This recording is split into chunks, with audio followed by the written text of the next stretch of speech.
Encuentro entre reyes y profetas. Contaremos historias relacionadas con príncipes poderosos y con personajes que aseguraban tener el don de la profecía. El profeta y el príncipe, siempre es una relación difícil, ¿no? Siempre. Muy difícil. Vamos a ver. Hemos citado muchas veces este caso, que es muy famoso, el encuentro entre Luis XI de Francia y su astrólogo llamado Galeotti.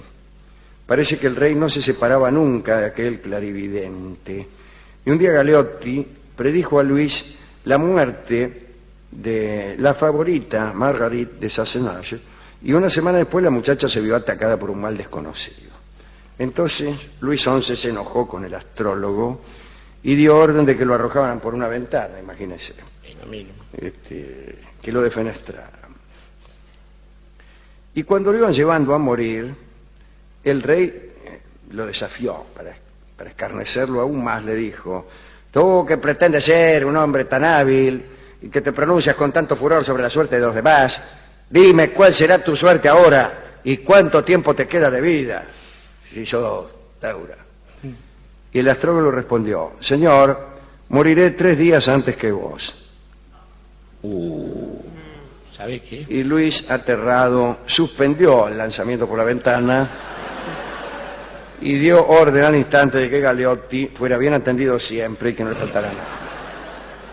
Qué bueno eso.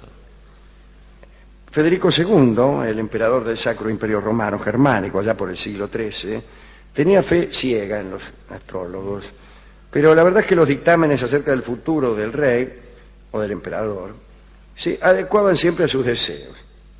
Los astrólogos que trabajaban para él le decían lo que él quería oír. Naturalmente, eso es un astrólogo. Claro, ¿para qué te contrato? ¿Qué descubrimiento es este? La afición de Federico II por la astrología fue notable y tuvo mucho que ver con la segunda boda que contrajo. El emperador había estado casado con Constanza de Aragón, que murió en 1222. En 1225 se casó con Isabel de Brienne, que era muy joven, tenía apenas 14 años, discúlpeme. Ese detalle, ¿no? La juventud de su prometida. Isabeau. Claro, no le importaba mucho a Federico, y cuando llegó la noche de bodas,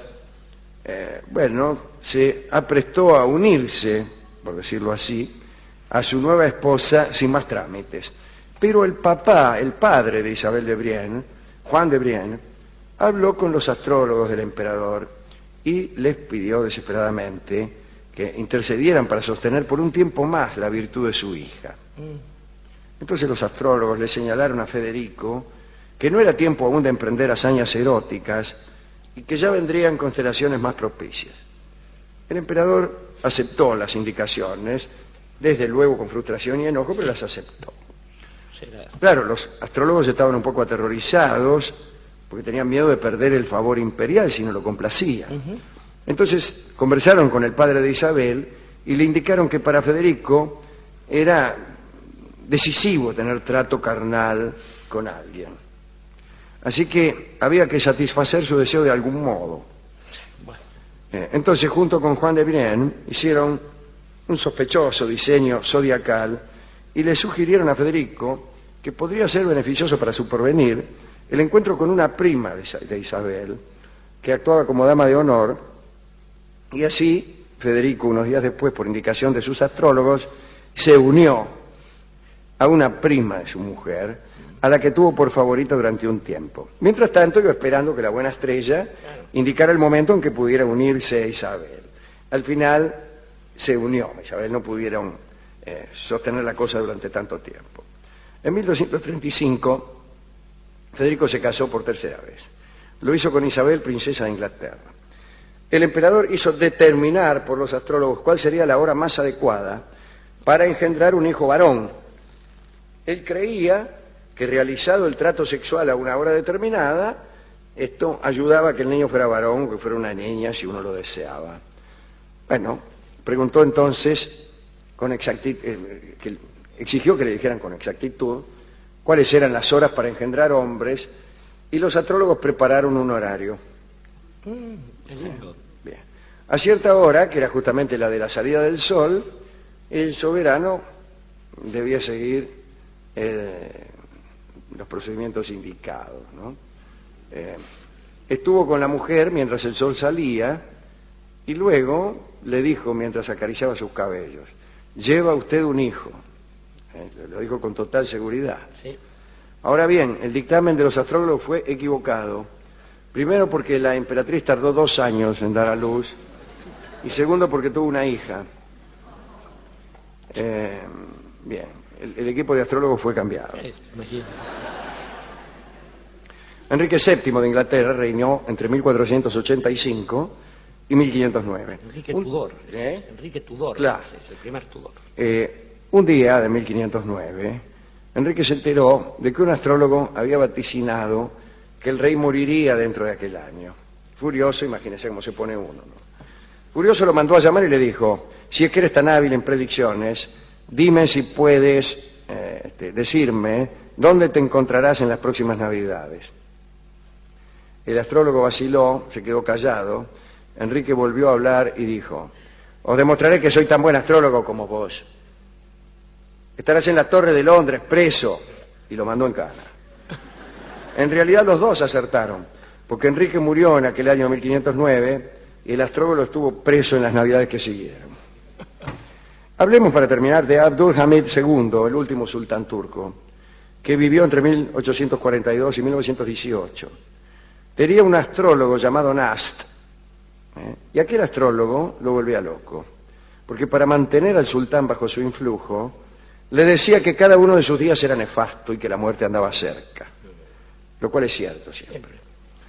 Esto producía una sensación de miedo en el príncipe y de ese modo el astrólogo mantenía su poder sobre él. Bien.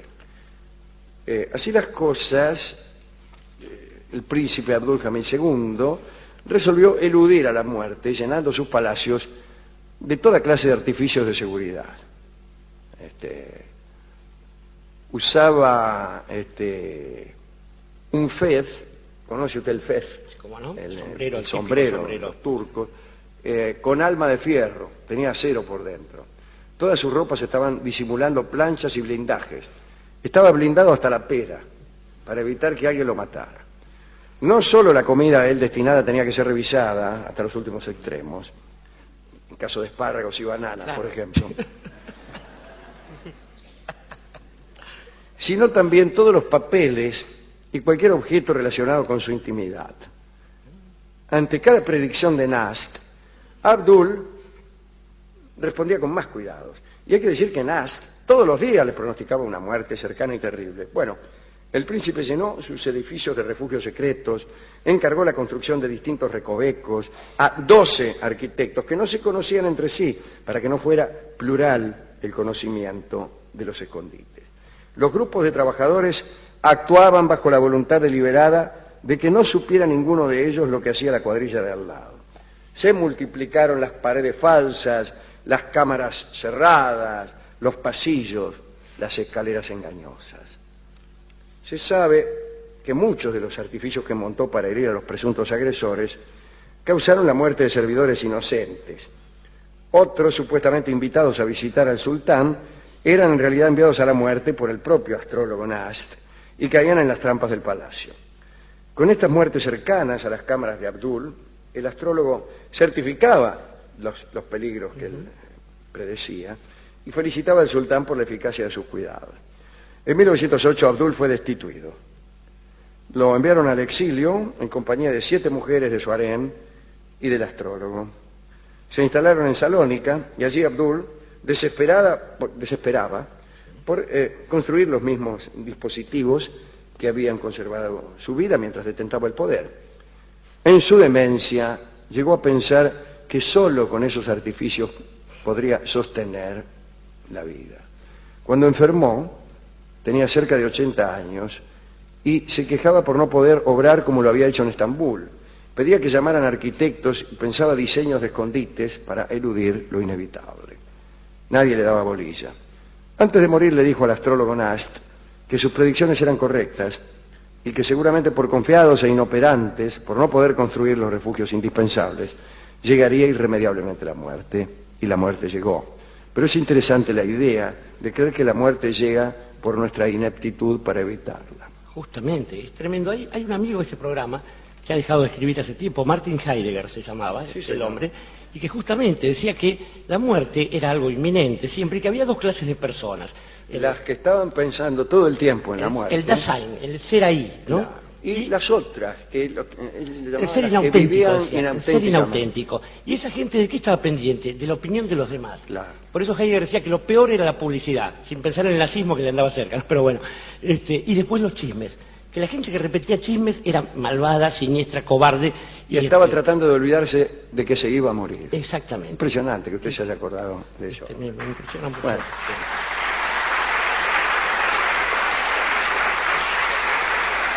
Bueno, hemos elegido, ya que de las estrellas se trata, esta hermosa canción que se llama Estrellita, en la versión guitarrística de don Roberto Grela. Escucharemos Estrellita y pediremos a nuestros astrólogos personales Por favor. que ya que están, ya que no les cuesta nada, Una lotería ahí al azar. claro, predigan Sí, mejor que una amores. lotería. Un castigo como el del turco, ¿no? Que mandarlo al exilio y con 7 minas, ¿cuál es el castigo? Claro. Digo? Bueno, quiero ese castigo. En Salónica con 7 minas Por favor. y un astrólogo. Esa estrellita. Así cualquiera adivina. Estrellita toca don Roberto Grela. Adelante.